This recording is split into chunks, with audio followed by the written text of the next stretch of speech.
አቶ መስፍን የሀና የአባቷን ሕክምና ሙሉውን ወጪ እንደሚሸፍን ለዶክተሩ ሲነግረው በጣም ነበር የገረመው። ወይዘሮ ሜላት ልጆቿ ስለተቀየሩባት በጣም ተናዳለች። በተለይ ምናሴ የሚናገራት ነገር እንዴ ቆይ ምን ሆነ ነው? አንተ እኮ የምትናገረኝ አንተ ሳይሆን የሰላም ንግግር ነው። ቆይ ምን ተፈጥሮ ነው ትለዋለች። እማዬ መስሎች ነው እንጂ እኔው ራሴ ምናሴ ነኝ ይላታል። ቆይ ምን ሆነ ነው እንደዚህ እንደዚህ ትናገረኛለህ ትለዋለች። ምክንያቱም ደግሞ በጣም ተናዶባታል። እናቱ ስለሆነችም በጣም አፍሮባታል። ምክንያቱም ደግሞ በታመመ ሰው ላይ በጣም ብዙ ነገር ስላደረገች እንደዛ ነግሯትኝ ጥሏት ሊሄድ ሲል ምናሴ ተቀመጥ ብያሃለው ትለዋለች። እሱም በጣም ተናዶ እማዬ በቃ ደክሞኛል፣ ከዚህ በላይ መቀመጥ አልችልም ይላታል። እሷን በጣም ትናደዳለች። ምንድን ነው የፈለግሽውን ነገር አናግሪኝ ይላታል። ምናሴ በዚህ ልክ እናቱን ተናግሯት በፍጹም አያውቅም። ግን ደግሞ ሀና ስለመጣችበት በጣም ተናዶባታል። ቆሺ ዛሬ ምን ሆነሃል ትለዋለች። ምንም አልሆንኩኝ፣ መልስ ሁሉ ያንተ ሳይሆን የሰላም ነው መስሎች ነው እንጂ እኔው ራሴ ምናሴ ነኝ። የት ነው አላችሁት ብላ ስትጠይቀው ከሀና ጋር ይላታል። በጣም ደነገጠች ወይዘሮ ሜላትም ከሀና ጋር ማለት ትለዋለች። አዎ ምን ነው ደነገሽ? አይ መደንገጥ ሳይሆን እንዴት ሄዳችሁ ትለዋለች። ሰው ከታመመ ሰው ጋር የሚሄደው ምን ለማድረግ ነው ሲላትም ነበረ። ምናሴ ብቻ የሀናን አባት ለመጠየቅ ሄድን እንዳትለይ ትለዋለች። በጣም ይገርማል። ወይዘሮ ሜላት ይህን ያክል በጣም ጨክናለች። ምን ነው ደግሞ ይሄም ገረመሽ እንዴ ይላታል። እንዴት ነው የማይገርመኝ? ምኑ ይገርማል? ይሄ ደግሞ የታመመን ሰው መጠየቅ ያስገርማል እንዴ ብሎ ይጠይቃታል። እንዴት ነው ቆይ የዛችን ከይሲ አባት ልትጠይቁት ሄዳችሁት ብላ ትለዋለች። ምናሴን በጣም ይናደድና እንዴት ነው ምን ችግር አለ ቆይ ብንጠይቀውስ ይላታል። ምክንያቱም ደግሞ ወይዘሮ ሜላት ሀና በጣም ብዙ ነገር አድርጋላታለች። ለምሳሌ ሰላም ልትሞት ስትል ደም ሰጥታ ህይወቷን ያተረፈቻት እሷ ነች። ግን ደግሞ ያ ሁሉ ረስታ ሀና እግሯ ላይ ወድቃ እንኳን ስትለምናትኝ ገፍትራ ነበር የጣለቻት። ያንንም እሺ በቃ ብላ ሀና ምንም ማድረግ ስለማትችል ጥላ ሄዳለች። ነገር ግን ደግሞ ልጆች እንኳን አይዞሽ እያሉ ከጎኗ ሲቆሙ በፍጹም እሷ አውሬ ነች፣ እቺ እባብ ነች፣ አጭበርባሪ ነች፣ እናም እሷን እንዳታግሷት ማለትም ጀመረች። እንዴት ሳስቻላት? ምክንያቱም ደግሞ በጣም ብዙ ነገር ሆና ልጇ ልትሞት ስትል እባክሽን ሀንዬ ምንም ቢሆን እንኳን አንቺ እንኳን የሆነ ነገር ብትሆኝ ለአባትሽን ያለውልሽ ቃል ይገባልሻለሁ ስትልም ነበረ።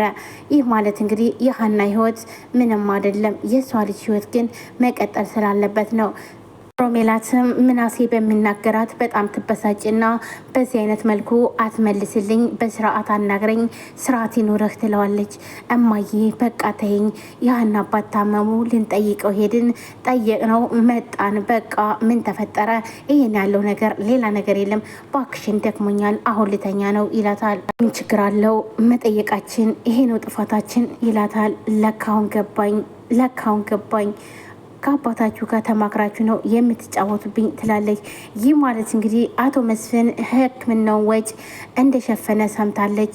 ምክንያቱም ደግሞ ዶክተሩ ደውሎ የሀና አባት እንዴት ናቸው አረፉ እንዴ ስትለው አረረ በፍጹም በጣም ደስ በሚል ሁኔታ ነው ያሉት። የሀና አባት በተቃራኒው በጣም ጥሩ ሁኔታ ላይ ነው ያሉት። እንዴት ትላለች። እናም የሀና አባት ታክመው ሊወጡ ነው ይላታል። እንዴት ትላለች። አይ ያው እንግዲህ የሕክምናውን ወጪ የሚሸፍንላቸው ሰው ስላገኙ ነው ለዛ ነው ይላታል። እንዴት ነው ሀና? ሌላ ሰው እኮ የምታውቀው ሰው የለም፣ ማን ነው ሲሸፍንላት የሚችለው ትላለች። አይ ብቻ የሕክምና ውጤቱ ያው ሕክምናው ሊሸፈን ነው፣ ሕክምናውን አድርገውም ሊወጡ ነው ይላታል። እናም የሕክምናውን ወጪ የሚችለው ያንቺ ባለቤት አቶ መስፍን ነው ይላታል። እንዴት ብላ በጣም ትበሳጫለች። እናም ሕክምናው እንዳይደረግላቸውና እንዲሁም ደግሞ ብር እንደምከፍለው ለዶክተር ትነግረዋለች። ምክንያቱም ደግሞ ሀናን መጉዳት ስለምችል ሀና እንኳን ቢያንስ ብታጠፋ እዛ የታመመውን ሰው ግን ሰው መስሎ አልታያትም። እናም እንዲጎዳ ስለምትፈልግ ወይዘሮ ሜላትም እኔ የፈለግከውን ብር ሰጣለሁ፣ ሕክምናውን ግን እንዳታደርግለት ይላል። ዶክተሩን ብስጭት ይልና አይ እንግዲህ በጣም ብዙ ነገር ታዘዝኩሽ፣ የምትይኝው ሁሉ እሺ ብዬ ሳደርግ ቆየው። ምን ነው አልበዛም እንዴ? አይ ወይዘሮ ሜላት ከዚህ በላይማ ምንም ማድረግ አልችልም ይላታል ዶክተሩም። የማትረባ ብላ ስልኩ ላይ ትዘጋበታለች።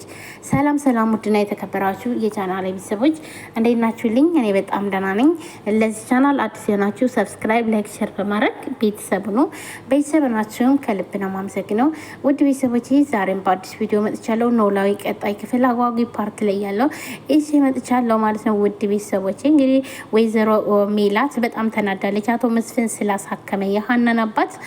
በዚህ መልኩ ደግሞ ማታ ላይም በቃ ጭቅጭቅ ስለሆነ ብቻ እሷ ጋር ሳያድርግን ምናሴ ጋር ጥሩ አይደለንም። በዚህ መልኩ በዚህ አይነት ደግሞ በጣም ስለተጣላን አብረን መሆን ጥሩ አይደለም ሲለውም ነበር ማለት ነው። ይህ ማለት ደግሞ ወይዘሮ ሜላት ለምን አሳከምክ በሚለው ነው ማለት ነው። ወይዘሮ ሜላት በጣም ጨካኝ ነችና የሀና አባት እንዲሞቱ ስለምትፈልግ ልጆችንም ለምን ሄዳችሁ ጠየቃችሁም እያለች በጣም ብዙ ነገር ስታረግም አይተናታል። ወይዘሮ ሜላት ምናሴን ለካ ከአባታችሁ ጋር ተማክራችሁ ነው የምትጫወቱብኝ ስትለው ደግሞኛ ደግሞ ምን አድርገን ነው የተጫወትንብሽ ይላታል። ከዚህም በላይ ምን አድርጋችሁ ልትጫወቱብኝ ትፈልጋላችሁ ትለዋለች።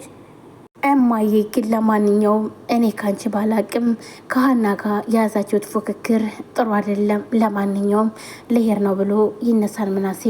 እኔ እያናገርኩ ነው፣ የት ነው የምትሄደው ትለዋለች። አይ እማዬ በጣም ይቅርታ፣ ከዚህ በላይ ከተነጋገርን መጥፎ ቃላት ልናገር ስለምችል ስለዚህ ይቅርብኝ ይላታል። ወይኔ ሜላት ምናሴም ተቆጣኝ ብላ በጣም ገርማታል። ሀና በጣም ደስ ብሏታል። አሁን ላይ አባቷ የተንቀሳቀሰ ነው። እናም አባቷም ሕክምናውን ካደረጉ በኋላ እንደሚነቁ ታውቅ ነበረ። እናም ሕክምናውን አድርገው ጨርሰዋል። አሲርና እንዲሁም ሀና አንድ ላይ ተኝተዋል። ሀና አሲር እግር ላይ ተኝታለች። እናም ፋዘሯ ይነቃሉ። ሲነቁ ግን ሀንዬ ሀንዬ ይሏታል ማለት ነው። እናም ሀና አልሰማችም ነበረ። አሲር ይነቃል። አሲር ሲነቃ ግን በጣም ይደነግጥና ተነስቶ ሲሄድ ሀና ተደግፈው ነበር የተኛችው። የሀና ጭንቅላት መሬት ላይ ይወድቃል። ሀናም በጣም ትደነግጣለች። ስታየው አባቷ ነቅተዋል። በጣም ደስ አላት። ሁላቸውም ሄደው ተጠመጠሙባቸው። በጣም ደስ አላቸው። አሲርም ደስ አለው። ሀናም ደስ አላት። እንዲሁም ተምሹ ይሄ ሐኪም ቤት ይሄ ሆስፒታል ካላሰከመው አቃጥለዋለው እንጂ እንዴት ነው እንደዚህ ታመው ይዛችሁ ውጡ የሚሉትኝ? ቆይ ለምንድን ነው እያለም ነበረ። ግን ደግሞ ያ ነገር ሳይሆን ሁሉን ነገር ደግሞ ከሸምሱ ጋር ተምሹና እንዲሁም ደግሞ አሲር ተጣልተዋል። የተጣሉበትን ምክንያት ደግሞ እኔ ምንም ብዬ ቢሆን ፋዘርዬን አሳክማቸዋለሁ፣ እናም አድናቸዋለሁ። ይህ ደግሞ ለእኔ ንስሐ ነው። በጣም ብዙ ኃጢአት ሰርቻለሁ። ቢያንስ እንኳን በዚህ ቅርብ ይለኝ ይላል። ቆይ ግን አንተ ግን ቆይ ምንድን ነው ኃጢአት የምትለው? ምን ሰርተ ነው? ምን አድርገ ነው? ንገረኝ ይለዋል። ይህን ነገር እንኳን አልነግርህም ይለዋል። ስለዚህ ግዴታ ትነግረኛለች ብሎ ሲለው መስቀሉን ሰርቆ እንደወሰደውና እንዲሁም ደግሞ በፊት ሳያውቃቸው ሀናና ፋዘርን ሳያውቃቸው ሳለ ይነግረዋል። ከዛም በጣም ያዝናል። ይቀጠቅጠዋል። ወድቆ መሬት ላይ ቅጥቅጥ አድርጎ ይጥለዋል።